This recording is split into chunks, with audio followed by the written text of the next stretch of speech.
اچھا، اگلا سوال جو ہے وہ ہماری یوتھ کے بارے میں، کہ ہماری جو ینگ جنریشن ہے وہ بہت زیادہ اس طرح کے سوالات کر رہی ہے خدا کی ایگزسٹنس کے بارے میں، اور قدر کے معاملے کے بارے میں، اور جزا اور سزا کے معاملے کے بارے میں.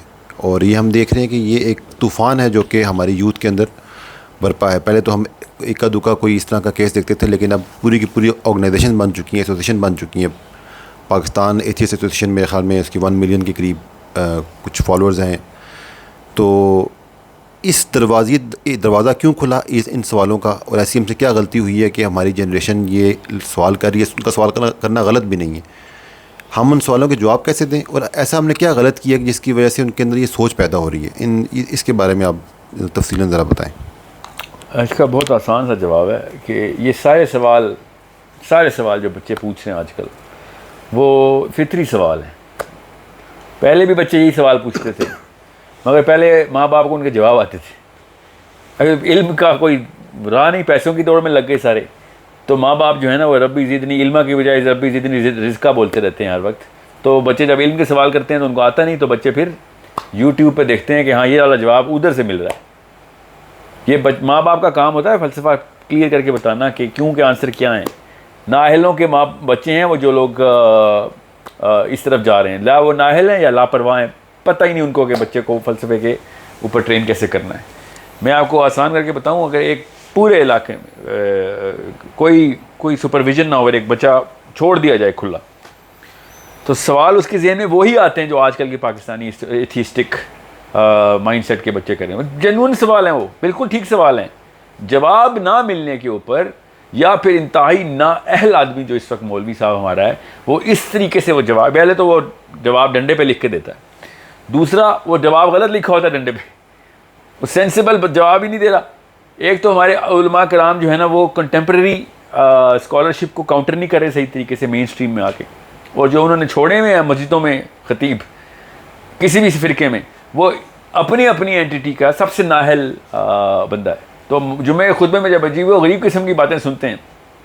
میں ابھی ایک ٹرپ پہ گیا ہوا تھا دور ایک گاؤں میں، جمعے کی نماز ہوئی، کشمیر گیا ہوا تھا ایکچولی میں، تو میں آپ کو لٹرلی بتاتا ہوں. تو شاردہ میں ہم جمعہ پڑھنے کے لیے رکے، تو وہاں پہ مولوی صاحب نے، خطبہ پورا نہیں سناؤں گا آپ کو، مولوی صاحب نے خطبے میں یہ پروو کر دیا کہ حوا علیہ السلام نے چونکہ 4 گندم کے دانے تھے، 3 حوا خود کھا گئیں، تو ورثے میں اس لیے عورت کو 1 حصہ ملتا ہے کیونکہ وہ اپنا حصہ جنت میں لے چکی ہے. یہ حالات ہوں اگر پاکستان میں مسجد کے خطیبوں کے، تو ان کے بچوں نے جب یوٹیوب دیکھنی ہے تو وہاں پہ دیکھنا ہے کہ فائن مین اور Brian Greene's and Neil de Grasse اس طرح کے سوال کریں. اور ہمارے جو عالم صاحب ہیں وہ اس وقت بتا رہے ہیں کہ جا کے عورتوں کو ڈنڈے مارو، کیونکہ انہوں نے اوپر حصہ کھا لیا ہمارا، 2 دانے بانٹے نہیں، 3 حصے خود کھا گئی، تو اس لیے ان کو دنیا میں سزائیں دو. تو ظاہر ڈسوننس کریٹ ہو جائے گی. نااہلوں کے ہاں اس طرح کے مسائل عمومی ہیں. یہ سوال اتنے فطری ہیں کہ ابو حنیفہ بھی ان کے جواب دے رہے تھے، شافعی ان کے جواب دے رہے تھے. مامون رشید کے دور میں جعفر صادق نے جو مناظرے کیے ہیں دہریوں کے، مامون رشید کے دور میں کہاں سے آ گئے جعفر صادق، مامون رشید کے دور کے جو علماء ہیں وہ بھی دہریوں کے مناظرے ہوتے رہے. مگر پچھلے کوئی 800 سال کی ہسٹری میں تو دہریوں کے سوال ہمارے پاس ہیں. پچھلے 800 دہریوں نے اللہ کے نبی علیہ السلام سے بھی سوال کیے ہیں. سو دیر از سو مچ ہسٹری. اس کا مطلب ہے ہمارے بچے نہیں پہلی دفعہ کوئی نئے سوال نہیں لے آئے، یا پھر رچرڈ ڈاکنز کا کوئی کام نہیں ہے اس میں. It is not something new and it is not something which is going to happen for the last time now. یہ ہمارے انسٹیٹیوشن آف دا مسجد is weak, institution of the house is even weaker. That's why ماں باپ بالکل بس لڑکی کی روٹی گول پکانی آ گئی ہے تو شادی کی کوالیفیکیشن ہے. لڑکے نے اگر 20,000 روپے 50,000 روپے تنخواہ لینی شروع کر دی تو شادی کی کوالیفیکیشن ہے. تو شادی اس طرح کے کوالیفیکیشن پہ ہوگی تو بچے پھر پاکستان ایتھیسٹک ایسوسی ایشن کے فاؤنڈر ہی بنیں گے. اچھا، یہ بات تو آپ کی سمجھ میں آ گئی کہ یہ سوال ازل شروع سے ہی لوگوں کے ذہن میں آتے رہے ہیں، حضور صلی اللہ علیہ وسلم کے دور میں بھی تھے.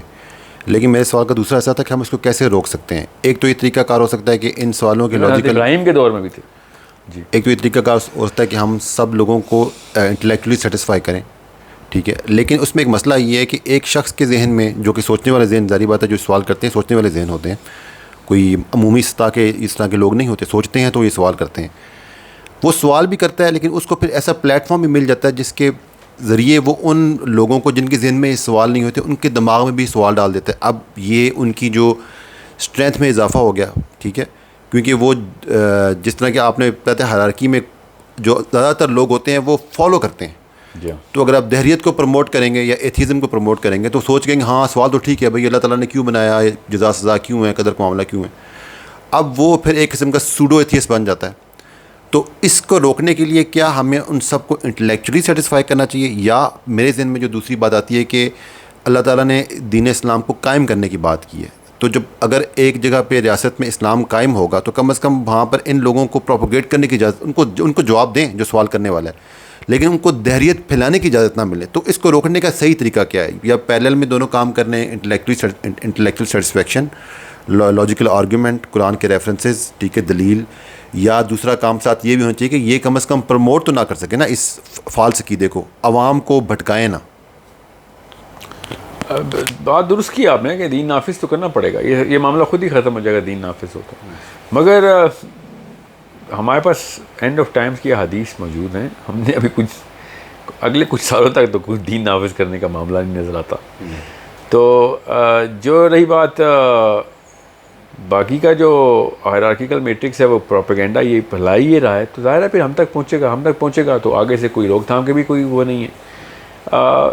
اتنی آسان سی بات ہے کہ اگر ایک پاکستان میں یا ایون مکہ کے اندر بیٹھ کے بھی ایک ایتھیسٹ اپنی پروپیگنڈا کرنا چاہتا ہے تو وہ کر سکتا ہے سوشل میڈیا پہ.